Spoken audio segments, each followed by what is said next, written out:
एक बहुत बड़ा मामला आया है येस बैंक के घोटाले का, जिससे पूरे देश में उन 21 लाख खाता धारकों में त्राही मची हुई है जिनका पैसा येस बैंक में था। उनके जीवन के आगे एक सवालिया निशान लग गया है कि अब आगे उनका भविष्य क्या होगा।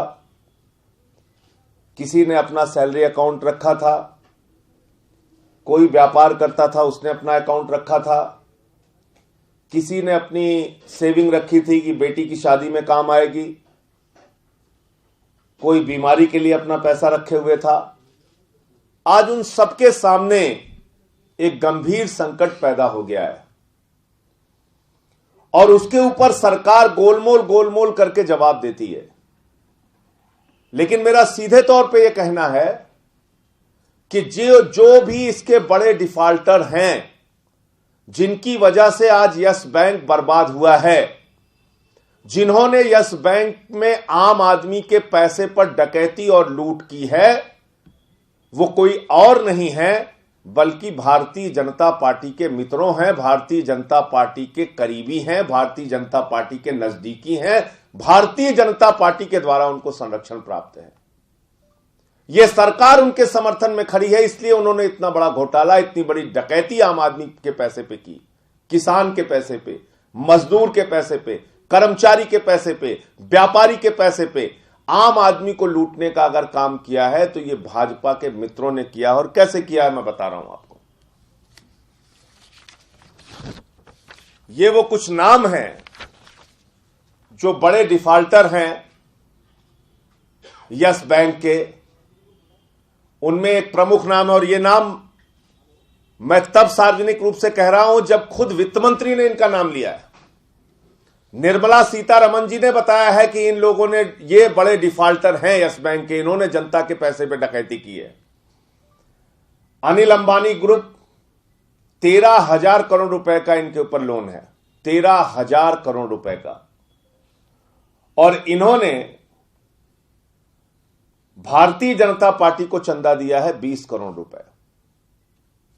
दूसरे डिफाल्टर हैं एसएल ग्रुप, 3,300 करोड़ रुपए का कर्जा इन्होंने निकाला है यस बैंक से। और इन्होंने भारतीय जनता पार्टी को चंदा दिया है 2017 से 2019 के दौरान 40 करोड़ रुपए। रेडियस डेवलपर्स, ये तीसरे बड़े कर्जदार हैं यस बैंक के, या डिफाल्टर हैं, कर्जदार कहना सही शब्द नहीं होगा। ये 1200 करोड़ रुपए यस बैंक से डिफॉल्ट कर चुके हैं और इन्होंने 14-15 के दौरान 50 लाख रुपए बीजेपी को चंदा दिया है। चौथा है डीएचएफएल, 3,750 करोड़ रुपए के डिफॉल्टर हैं ये यस बैंक के, और इन्होंने भारतीय जनता पार्टी को चंदा दिया है 19 करोड़ 50 लाख रुपए, 19.5 करोड़ रुपए।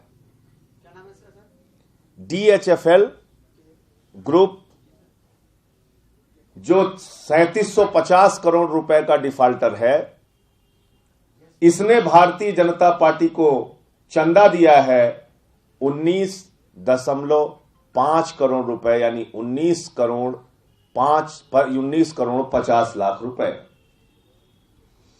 आरकेडब्ल्यू डेवलपर्स, ये 5वें डिफाल्टर हैं। मैंने तो कम का ही नाम दिया है, बाकी आप और डिटेल में जाएंगे तो बहुत मिलेगा। ये 1200 करोड़ रुपए के डिफाल्टर हैं।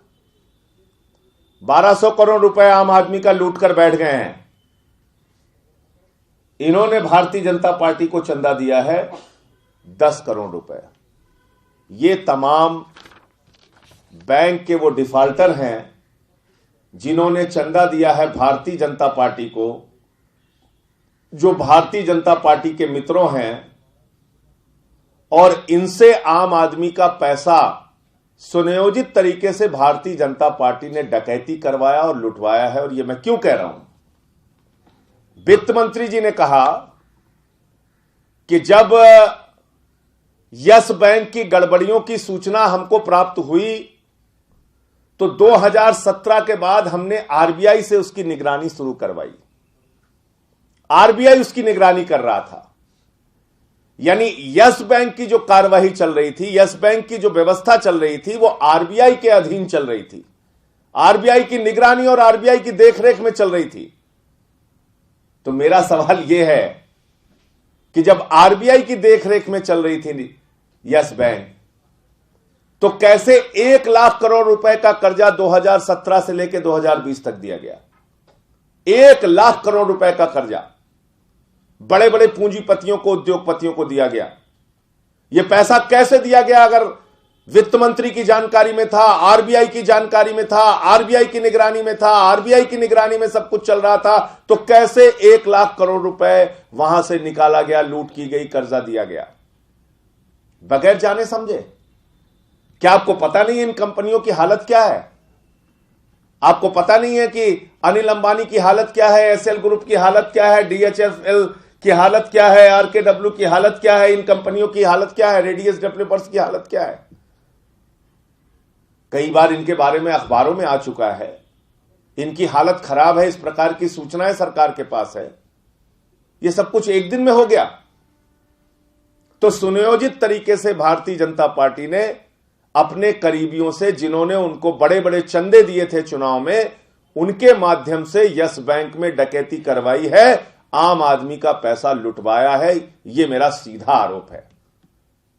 और दूसरी बात, हिंदू हिंदू की बात भारतीय जनता पार्टी करती है। पूरे देश को हिंदू मुसलमान में उलझा रखा है। मैं तो कह रहा हूं कि भाजपा का जो एचएम वायरस है, हिंदू मुसलमान वायरस, यह कोरोना वायरस से भी ज्यादा खतरनाक है। पूरे देश को अपने इस वायरस ने अपने चपेट में ले रखा है। पूरे देश को हिंदू मुसलमान का वायरस पकड़ा रखा है। और पीछे से क्या करते हैं? जेब काटते रहते हैं, लोगों का जेब काटते रहते हैं। आज खबरें आई कि शेयर बाजार में 5 लाख करोड़ रुपए डूब गया लोगों का। वो 5 लाख करोड़ रुपए जो डूबा है, वो हिंदुओं का है कि नहीं है? भारतीय जनता पार्टी बताए।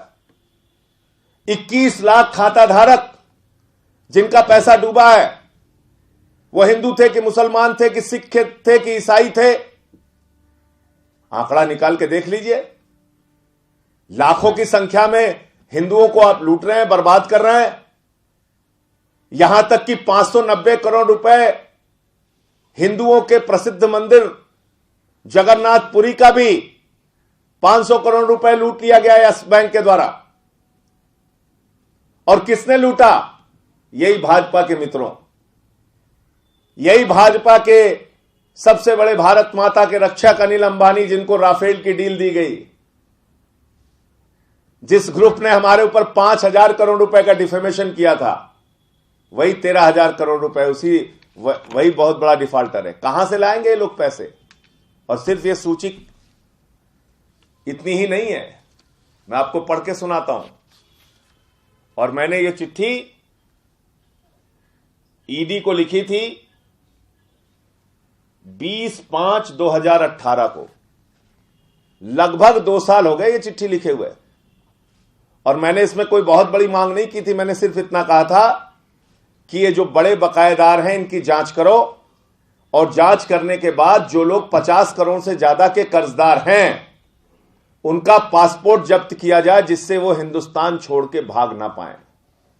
आज देश के लोगों का पैसा लूटकर विजय माल्या विदेशों में बैठ के हमें चिढ़ाता है, नीरव मोदी बैठ के विदेश में हमको चिढ़ाता रहता है, ललित मोदी हमारी व्यवस्था को चिढ़ाता रहता है, मेहुल चौकसी हमारी व्यवस्था को चिढ़ाता रहता है, नितिन संदेशरा हजारों करोड़ लूटकर भाग के विदेश में बैठा हुआ है। तो ये तो अच्छा तरीका है, आम आदमी का पैसा लूटो और विदेश में जाके किसी देश की नागरिकता ले लो, जहां से सरकार की प्रत्यार्पण संधि नहीं है, तो उस देश से उसको ला भी नहीं सकते आप। हम लोगों ने कितनी खबरें देखी, विजय माल्या को पकड़ के लाया जा रहा है, इस बैरक में रखा जाएगा, यही तिहाड़ है, यही मुंबई का जेल है। आज तक नहीं आया विजय माल्या।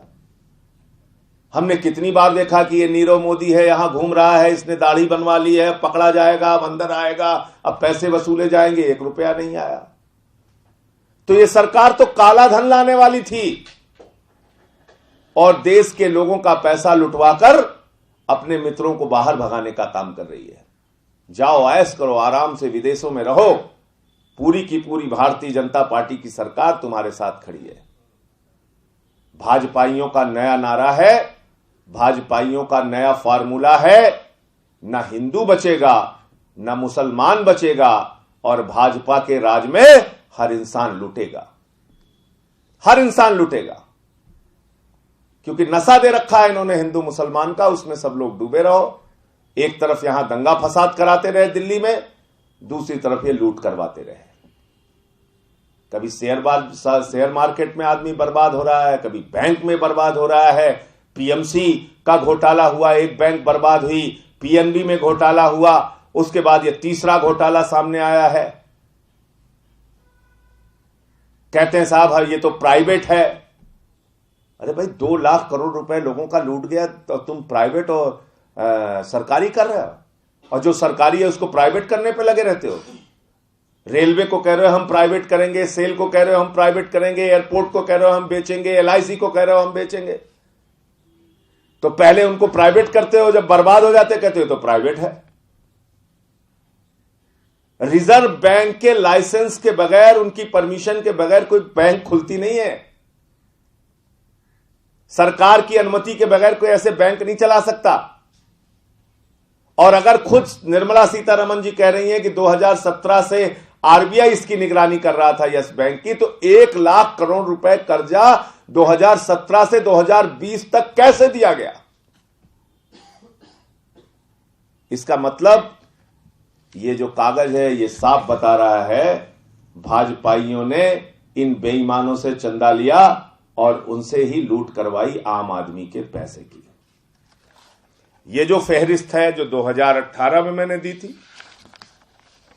इसमें मैंने नाम दिए थे कि इस ग्रुप के ऊपर इतना कर्जा है। रिलायंस ग्रुप पर 1,25,000 करोड़ का कर्जा, वेदांता ग्रुप पर 1,03,000 करोड़ का कर्जा, एसआर ग्रुप पर 1,01,000 करोड़ का कर्जा, अडानी ग्रुप पर 96,000 करोड़ का कर्जा, जेपी ग्रुप पे 75,000 करोड़ का कर्जा, जेएसडब्ल्यू ग्रुप पे 58,000 करोड़ का कर्जा, जीएमआर ग्रुप पे 47,000 करोड़ का कर्जा, लैंको ग्रुप पे 47,000 करोड़ का कर्जा, वीडियोकॉन ग्रुप पे 45,000 करोड़ का कर्जा, भूषण पावर पे 37,000 करोड़ का कर्जा, जीवीके पे 33,000 करोड़ का कर्जा, आलोक इंडस्ट्रीज पे 22,000 करोड़ का कर्जा, एमटेक ऑटो लिमिटेड पर 14,000 करोड़ का कर्जा, मोनेट इस्पात एंड एनर्जी लिमिटेड पर 12,000 करोड़ का कर्जा, इलेक्ट्रो स्टील लिमिटेड पर 10,000 करोड़ का कर्जा, एरा इंफ्रा इंजीनियरिंग पर 6,000 करोड़ का कर्जा और एबीजे शिपयार्ड ग्रुप पे 6,000 करोड़ रुपए का कर्जा, ज्योति स्ट्रक्चर पे 5,165 करोड़ रुपए का कर्जा। ये 18 लोगों की सूची मैंने दी थी सरकार को, सीबीआई को, ईडी को कि भाई इनकी जांच करिए, ये आम आदमी का पैसा लूट के बैठे हुए हैं, इनसे पैसे की वसूली कीजिए और जो पैसा नहीं देता कम से कम उसके पासपोर्ट जब्त कीजिए। उसके जवाब में मुझे ईडी ने जवाब दिया था। मैंने उनको फिर से रिमाइंडर भेजा तो उन्होंने 3 जून 2018 को जवाब दिया और कुछ इसमें ज्ञान बताते हुए उन्होंने मुझसे लिखा है, अंतिम लाइन में पढ़ देता हूं कि in view of above it is requested to intimate any further information for proceeding further in the matter. मतलब हम उनको इंफॉर्मेशन, वो पैसा ले रहे हैं, तनख्वाह ले रहे हैं जनता के पैसे से, ईडी को हम और अगर कोई इंफॉर्मेशन है तो वो इकट्ठा करके हम देंगे, वो आराम से सोएंगे घर में, वो इन बेईमानों को बचाएंगे, इनसे रिश्वत खाएंगे और हम उनको इकट्ठा करके इंफॉर्मेशन देंगे। ये 18 लोगों के नाम और इंफॉर्मेशन हमने दी तो उस पर उन्होंने लिखा कि ये कानून है, वो कानून है। तो अब राणा कपूर पे कैसे कार्रवाई कर रहे हो?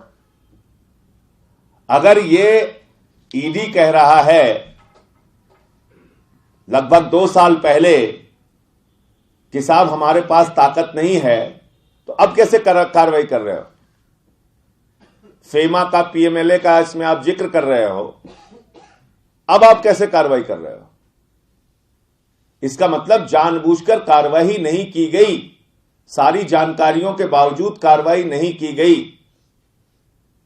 तो इसलिए जिस तरह से भारतीय जनता पार्टी ने देश के लोगों का पैसा लूटा है और देश को पूरे हिंदू मुसलमान वायरस में उलझा रखा है, आज लोगों के जेब काटने का काम पूरे देश में बीजेपी कर रही है। अब इसका नाम भारतीय जनता पार्टी से बदल के भारतीय जेब कतरा पार्टी रख देना चाहिए। इतनी बात नहीं।